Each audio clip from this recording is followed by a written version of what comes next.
In a small town where everyone knew each other, there lived a 15-year-old boy who was trying his best to fit in but found himself constantly pushed aside. This teenager had big dreams of becoming an engineer, inspired by the stories his late mom used to tell him about building things that could change lives. But life wasn't easy for him. Every day at school felt like walking through a battlefield. The bullies never missed a chance to make fun of him. Sometimes it was because of the color of his skin, sometimes because he was quiet and kept to himself, and other times just because they thought it was funny. The bullying started with little things, name-calling during recess or being tripped in the hallway. But as time went on, it got worse. His books would mysteriously disappear from his locker, only to be found later thrown into trash cans. He'd often come home with torn clothes or bruises he couldn't explain to anyone. Teachers saw what was happening but didn't do much. They told him to ignore it, or stand up for yourself, advice that sounded good in theory but didn't help when you were surrounded by people determined to bring you down. One particularly bad day changed everything. During lunch, a group of older students cornered him in front of the entire cafeteria. They mocked him, calling him names and laughing loudly so everyone could hear. Someone even poured a carton of milk over his head while the crowd cheered them on. Humiliated and heartbroken, he ran out of the cafeteria, tears streaming down his face. That night, sitting alone in his room, he felt more lost than ever before. He stared at the phone on his desk, thinking about the one person he hadn't talked to in months, his dad. His father was someone most people only heard whispers about. A soldier who worked on secret missions far away from home, he was known among those in the military world as one of the toughest men alive. Though he loved his son deeply, work kept him away for long stretches of time. Their conversations were rare, usually brief and filled with awkward silences. But tonight was different. Tonight he needed someone, not just any adult, but someone who understood pain and struggle in ways no one else did. With trembling hands, he picked up the phone and dialed his father's number. It rang twice before a deep, calm voice answered. "Hey, champ," his father said, his tone warm yet firm. Hearing that voice immediately made him feel a bit safer, like maybe, just maybe, things weren't completely hopeless. I don't know what to do anymore," he admitted, his voice cracking under the weight of all the emotions he'd been holding back. "They won't stop. No matter how hard I try, they keep coming after me." There was silence on the other end of the line. For a moment he worried he'd said too much or that his father wouldn't understand. Then finally his dad spoke. "Tell me everything," he said simply. So he did. He told him about the names, the shoves, the stolen belongings, and the humiliation. He described how lonely and scared he felt, how he didn't want to go to school anymore because he knew what awaited him there. Through it all, his father listened without interrupting, letting him pour out every ounce of frustration and fear he'd bottled up inside. When he finished, his father took a deep breath. "Listen to me carefully," he said, his voice steady and strong. "What they're doing to you is wrong. You deserve better than this, and I promise you we're going to fix it together." Those words hit him like a wave of relief. For the first time in weeks, maybe even months, he felt like someone truly cared, not just about making the problem go away, but about him. Before hanging up, his father added one last thing. "I'll be there soon. Until then, remember this. You're stronger than you think." Little did he know, those words carried the weight of experience. His father wasn't just offering empty comfort. He was preparing to step into a world he hadn't seen in years. A high school filled with kids fueled by anger and ignorance. What happened next would not only change his life forever, but also teach everyone around him a lesson they wouldn't soon forget. The very next morning, the quiet rhythm of the small town was disrupted by the arrival of someone unexpected. A man walked into the high school's main office, his presence commanding attention, without him saying a single word. He wasn't dressed in any flashy uniform or wearing medals to announce who he was. But there was something about him that made people stop and take notice. His posture was straight, his eyes sharp, and his voice carried a calm authority when he introduced himself. "I'm here to talk about my son," he said simply, placing a folder on the desk. The secretary looked up, startled. She hadn't been expecting anyone like him. A man who seemed to carry the weight of experience in every step he took. Word quickly spread through the school that this mysterious visitor was the father of the boy who had endured so much bullying. Teachers whispered nervously among themselves, unsure of what to expect. Some recognized his name, or at least the reputation behind it, but most were clueless about the storm brewing just beneath the surface. When the principal finally came out to greet him, the atmosphere shifted. There was no shouting, no dramatic accusations, just a quiet intensity that filled the room. The principal, a middle-aged man with thinning hair and a tendency to avoid conflict, tried to explain the situation using vague phrases like, "Kids, we'll be kids," and "we're doing our best." But the father didn't buy it. He listened patiently, nodding occasionally, but his piercing gaze never wavered. When the principal finished speaking, the father leaned forward slightly and said, "Let me tell you something. My son deserves better than this. And if you can't protect him, I'll make sure he knows how to protect himself." That statement sent a ripple through the school staff. They weren't sure whether to feel intimidated or relieved. Either way, they knew one thing for certain. This man wasn't going anywhere until things changed. Later that evening, father and son sat together in their modest living room. The house was quiet except for the occasional hum of the refrigerator in the kitchen. For the first time in years, they were truly alone, face to face, ready to tackle the challenges ahead. The father began by asking questions, not just about the bullying, but about his son's feelings, fears, and hopes. It wasn't just about fixing the problem, it was about understanding the person at the center of it all. "You don't deserve to live like this," the father said firmly, breaking the silence after hearing his son recount yet another painful story. "But I also know you're stronger than you think. Together we'll figure this out." And then came the training. It started subtly, almost casually. After dinner, the father asked his son to join him in the backyard. At first it was just stretching exercises, simple movements designed to loosen stiff muscles and build flexibility. But soon, those sessions evolved into something more intense. The father taught his son basic self-defense techniques, drawing from years of experience in some of the toughest environments imaginable. Each move was deliberate, each lesson layered with meaning. "Strength isn't about throwing punches," the father explained one evening as they practiced blocking maneuvers. "It's about knowing when to act and when to hold back. Sometimes standing your ground is enough to make others think twice." His son struggled at first. Years of avoiding confrontation had left him physically unprepared for the demands of training. His arms ached, his legs burned, and more than once he considered giving up. But every time he faltered, his father was there to encourage him, not with empty praise, but with practical advice and unwavering support. "You're doing great," the father said during one particularly grueling session. "Remember, progress takes time. You're not just learning how to defend yourself, you're learning how to stand tall no matter what life throws at you." As the days turned into weeks, something remarkable began to happen. The boy's confidence grew, not overnight, but steadily, like a sapling reaching toward the sun. He started walking differently, holding his head higher, looking people in the eye instead of staring at the ground. Even his teachers noticed the change, though they couldn't quite put their finger on why he seemed different. Meanwhile, the father continued his own investigation. Using skills honed over decades of working in challenging situations, he dug deeper into the school's culture. He spoke with parents, observed interactions between students, and even attended a few extracurricular events to get a sense of the dynamics at play. What he discovered troubled him deeply. The bullying wasn't an isolated issue. It was part of a larger pattern, one that involved not just the students but also the adults who failed to intervene effectively. One evening, as they sat down for dinner, the father shared his findings with his son. "This isn't just about you," he said, his tone serious but compassionate.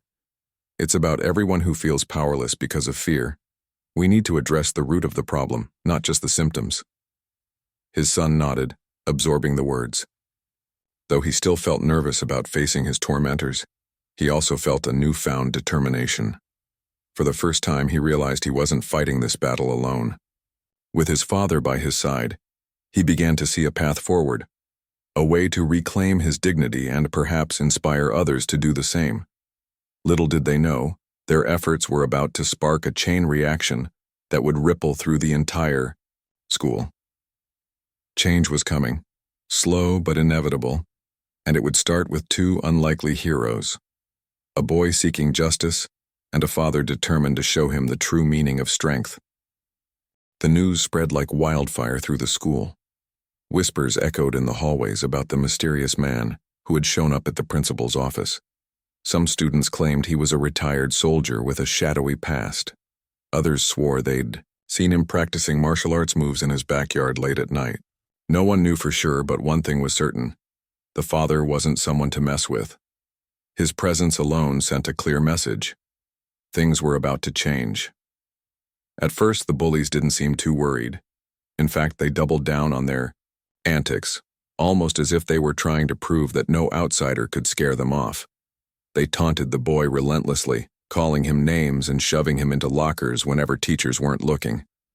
But something had shifted. He wasn't reacting the way he used to. Instead of shrinking away or bursting into tears, he stood his ground.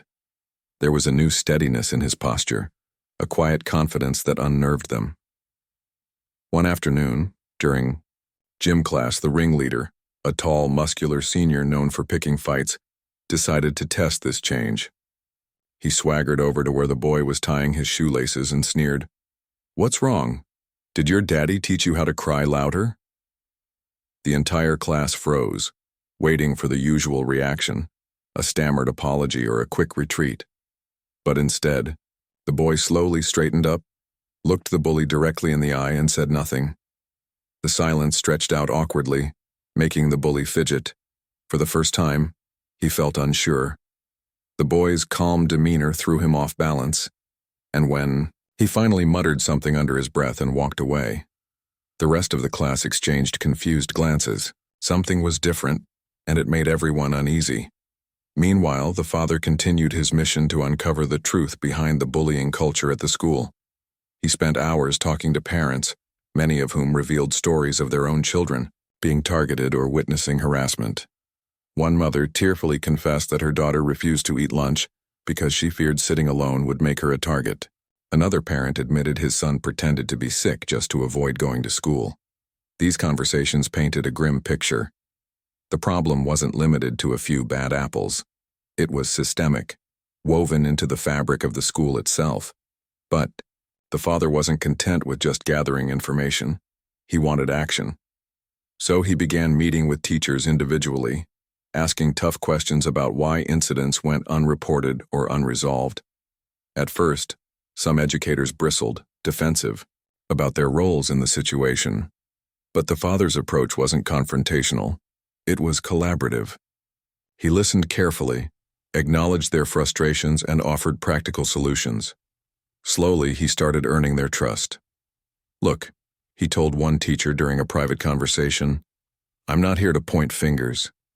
I just want to help create a safer environment for everyone. That means holding kids accountable, yes, but it also means giving them tools to grow." His words resonated. Teachers began paying closer attention to what happened in their classrooms and hallways. They implemented subtle changes, like rearranging seating charts to break up cliques or stepping in earlier when arguments flared up. It wasn't perfect, but it was progress. For the boy, these small victories gave him hope. Encouraged by his father's teachings, he started reaching out to other students who had been bullied. During lunch breaks, he sat with a shy freshman who always ate alone, striking up conversations about video games and favorite movies.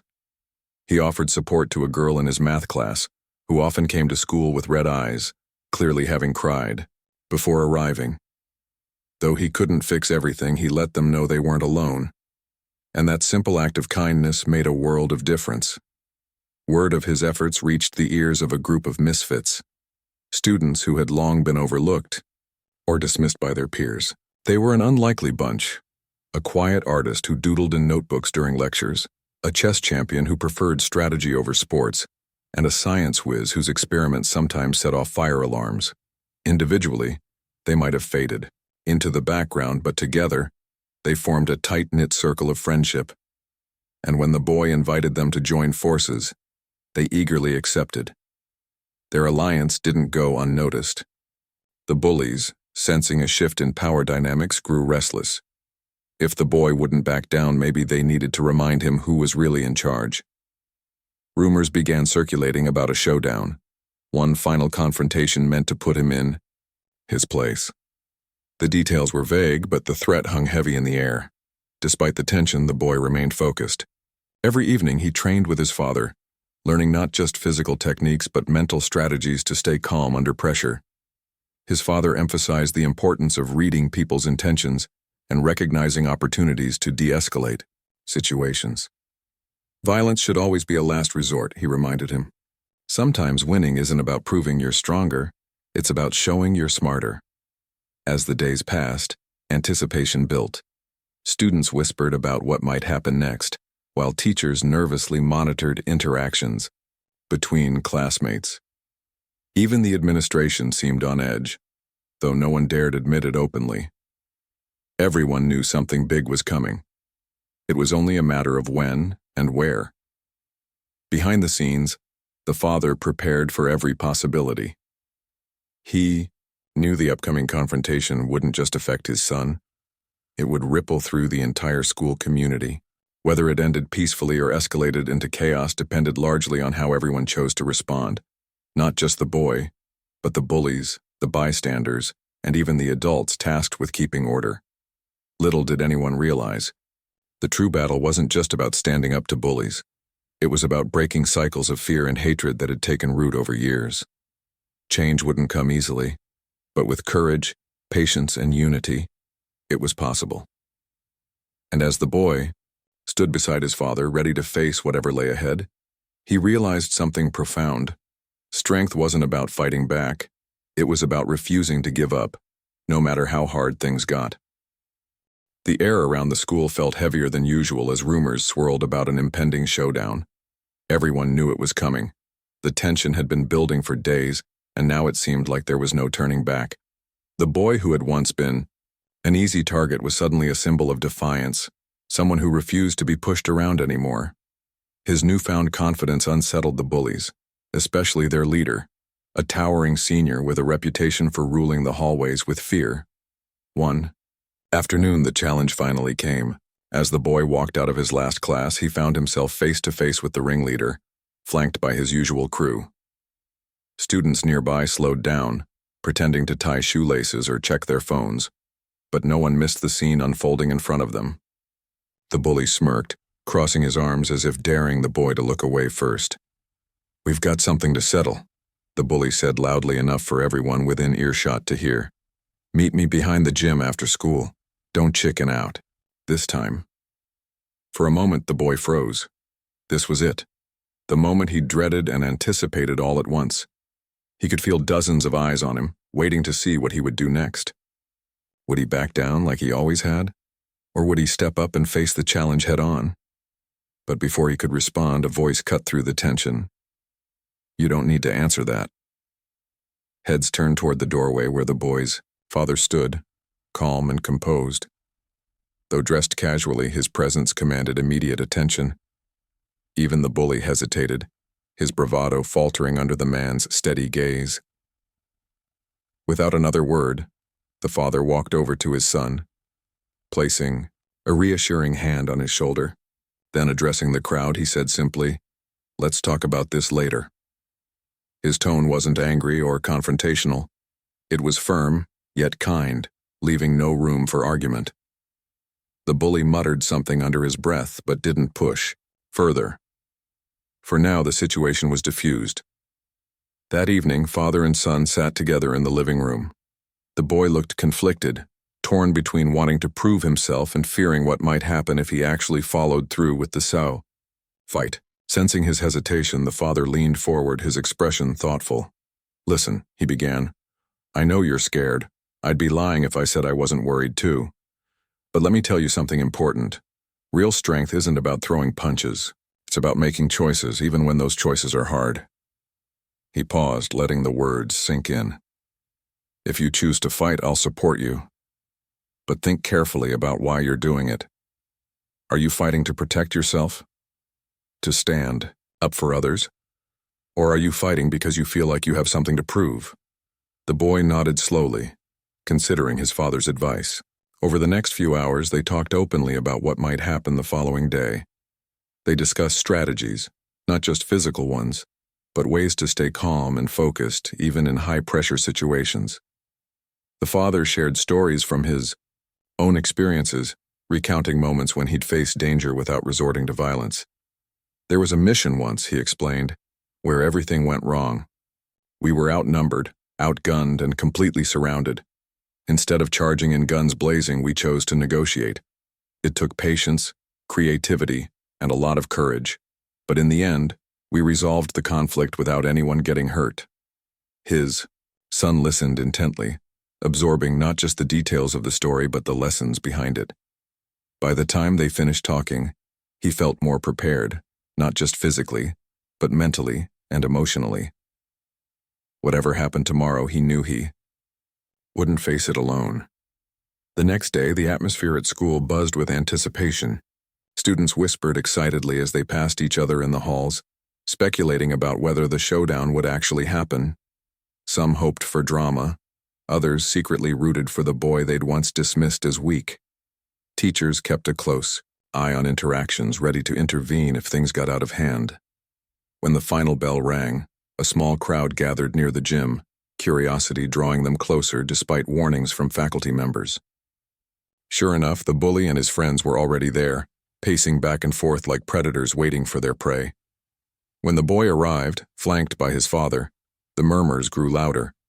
For a moment, nobody moved. The bully squared his shoulders, trying to project dominance, but there was a flicker of uncertainty in his eyes. Standing beside his son, the father exuded quiet authority. Without raising his voice or making a scene, he addressed the group. "I'm here today because my son deserves respect," he said, his voice carrying clearly across the space. "But I'm also here because every single one of you deserves better than this. Bullying doesn't make you strong, it makes you cruel. And cruelty doesn't win fights, it loses hearts." His words struck a nerve. Several students shifted uncomfortably, avoiding eye contact. Even the bully looked uneasy, though he tried to mask it with sarcasm. "Oh yeah? What do you know? About winning?" he shot back, his tone laced with false bravado. Instead of answering directly, the father stepped forward slightly, closing the distance between them. "Tell me this," he said, his voice softer now but still commanding. "What are you afraid of? Why do you feel the need to tear others down to build yourself up?" The question caught the bully off guard. For the first time, he didn't have a quick comeback. Silence stretched out awkwardly as the crowd watched, holding their breath. Finally, the bully mumbled something unintelligible and stormed off, his friends trailing behind him. As the crowd dispersed, the boy let out a shaky breath, relief washing over him. His father placed a hand on his shoulder again, squeezing gently. "You handled that well," he said with a proud smile. "Remember, standing your ground isn't always about fighting. It's about staying true to who you are." Though the immediate threat had passed, both father and son knew the battle wasn't over. Changing the culture of a school wouldn't happen overnight. But as they walked away together, surrounded by whispers of admiration rather than mockery, they felt hopeful. Hopeful that maybe, just maybe, they'd planted the seeds of change, and that those seeds would grow into something stronger than fear. The days following the confrontation behind the gym felt different, not just for the boy and his father, but for the entire school. The tension that had hung thick in the air seemed to lift slightly, replaced by a strange mix of curiosity and cautious optimism. Students who had once turned a blind eye to bullying now found themselves questioning their roles in it all. Teachers, too, were more alert, keeping a closer watch on interactions between students. It was as if the showdown had cracked open something, hidden beneath the surface, a collective realization that things needed to change. For the boy, life didn't magically become easier overnight. The bullies still lingered in the background, whispering insults or giving him cold stares when they thought no one was looking. But there was a shift. Some of them avoided meeting his gaze altogether, as if sensing he wasn't the same person anymore. Others seemed unsure how to act around him, caught between their old habits and the unease sparked by his newfound confidence. His group of friends, the misfits he'd connected with, grew stronger. They started spending lunch breaks together, sharing stories about their struggles and offering each other support. One day, during a particularly lively conversation, the quiet artist pulled out her sketchbook and showed everyone a drawing she'd been working on. An image of the boy standing tall, surrounded by shadowy figures retreating into the distance. Everyone laughed and cheered, saying it perfectly captured what had happened behind the gym. For the first time in a long while, the boy felt like he truly belonged somewhere. Meanwhile, his father continued his efforts to address the deeper issues at play. He met with the principal again, this time armed with concrete suggestions based on what he'd learned from both students and teachers. "We need programs that teach empathy," he said firmly but respectfully. "Kids aren't born cruel, they learn it. If we can show them another way, we might actually make a difference." The principal, initially hesitant, agreed to give some of the ideas a try.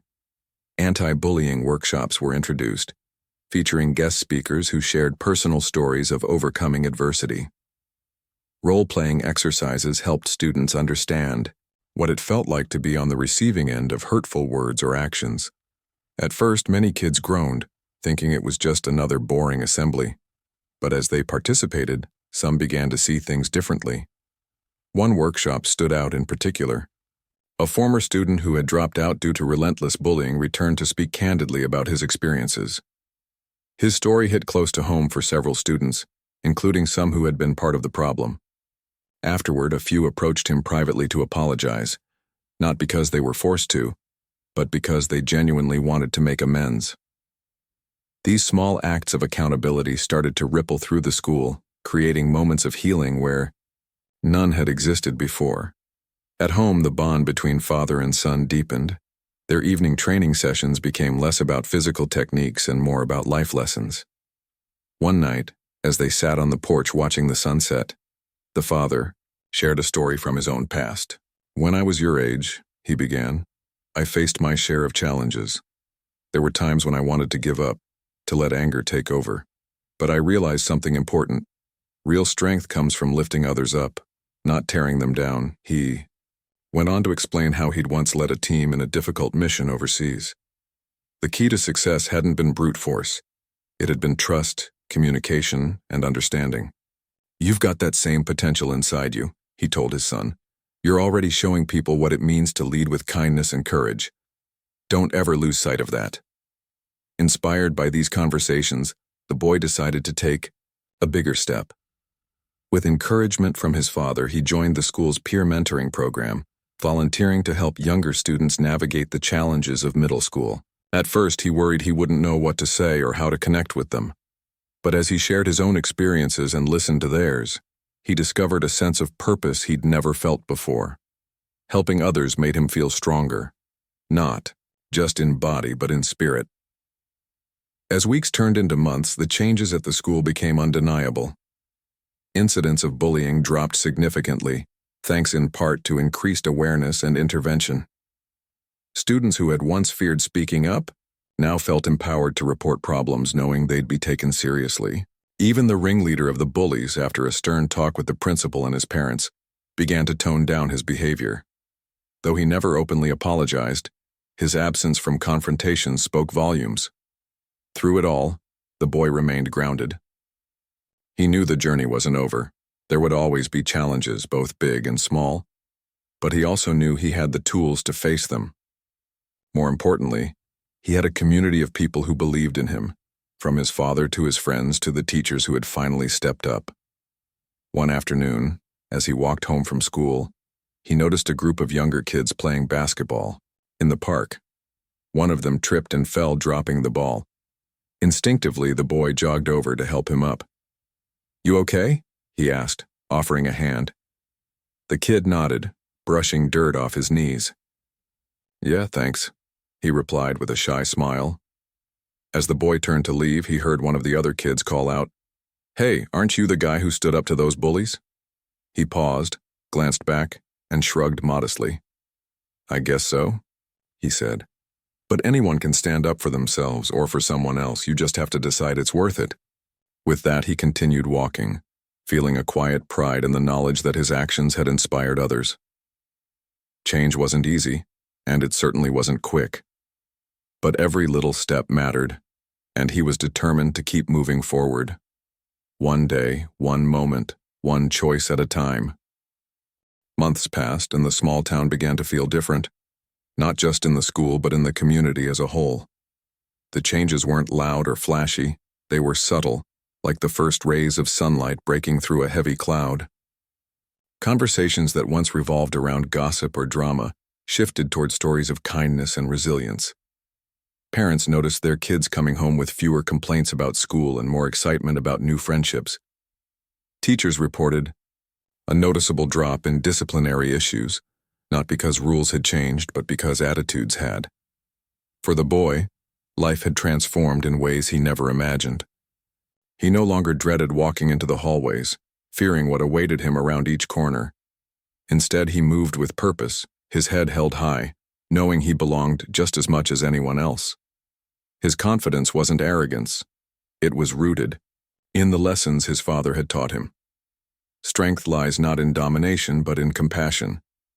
Courage isn't the absence of fear, but the decision to act despite it. One Friday afternoon, the school announced an assembly to honor students who had made significant contributions to improving the campus environment. No one was surprised when the principal called the boy's name. As he walked up to the stage to accept a certificate of recognition, the room erupted in applause. Some students even stood up, clapping enthusiastically. For a moment he felt overwhelmed. This was a far cry from the days when he'd been laughed at or ignored. When the principal handed him the microphone, asking if he wanted to say a few words, the boy hesitated. Public speaking wasn't his strong suit, but he knew this was an opportunity to share something important. Taking a deep breath, he looked out at the sea of faces staring back at him. "I didn't do this alone," he began, his voice steady, despite the nerves bubbling inside him. "A lot of people helped me along the way. My dad, my friends, even some teachers who decided to listen when I needed them most. But the truth is, we all have the power to make things better. It doesn't take grand gestures or heroic acts. Sometimes it's as simple as standing beside someone when they need support, or stepping in when you see something wrong." His words resonated deeply. Students nodded in agreement, while teachers exchanged proud glances. Even the former bullies, sitting quietly near the back, seemed reflective. After the assembly ended, several students approached him to thank him for speaking out. One girl shyly admitted she'd been too scared to report being bullied until recently. "You gave me hope," she said softly. "Thank you." As graduation approached, the boy found himself reflecting on how far he'd come. What started as a lonely struggle against relentless bullying had turned into a journey of growth, not just for him, but for everyone around him. On the day of the ceremony, he delivered the valedictorian speech, a role he'd earned through hard work and determination. Standing at the podium, he scanned the crowd, spotting his father seated near the front. Their eyes met briefly, and the pride shining in his father's gaze nearly brought tears to his own. "Today marks the end of one chapter and the beginning of another," he began, his voice carrying across the auditorium. "But before we move forward, I want to take a moment to acknowledge where we've been. Many of us faced challenges that tested our strength, our patience, and our faith in ourselves, and yet here we are, stronger, wiser, and ready to face whatever comes next." He paused, letting the weight of his words settle over the audience. Then, turning slightly toward his father, he added, "I wouldn't be standing here today without the man who taught me what true strength looks like. Dad, thank you for showing me that real heroes aren't defined by their titles or accomplishments. They're defined by the love and guidance they give to others." The crowd erupted in cheers, many attendees rising to their feet. His father sat motionless, emotion etched onto his face as he absorbed the heartfelt tribute. It was a rare glimpse of vulnerability from a man who rarely let his guard down. After the ceremony, the boy hugged his father tightly, feeling grateful for everything they'd been through together. "I meant every word," he whispered. His father smiled, patting him on the back. I know you did, champ. Now go show the world what you're capable of. Years later, the boy, now a young man, found success beyond what he'd dreamed possible. He graduated at the top of his university class, earning accolades for his innovative engineering projects. But more importantly, he carried the values his father had instilled in him wherever he went. Whether mentoring younger students, volunteering in underserved communities, or simply lending a listening ear to a friend in need, he remained committed to using his strength to uplift others. Back in the small town, the school continued to thrive under its new culture of inclusion and respect. Anti-bullying programs expanded, becoming models for neighboring districts. Students learned to celebrate differences instead of mocking them, creating an environment where everyone could flourish. And though the father eventually returned to his duties overseas, his legacy lived on. Every time a student stood up for themselves or reached out to help someone else, they carried a piece of his wisdom with them. His belief in the power of empathy, courage, and unity echoed through generations, proving that change begins with a single step. And sometimes that step is taken by an ordinary person willing to fight for something extraordinary. In the end, the story wasn't just about one boy overcoming adversity. It was about the ripple effect of kindness, the transformative power of standing up for what's right, and the unbreakable bond between a father and son. It was proof that even in the darkest moments, light can shine through, if only we choose to let it.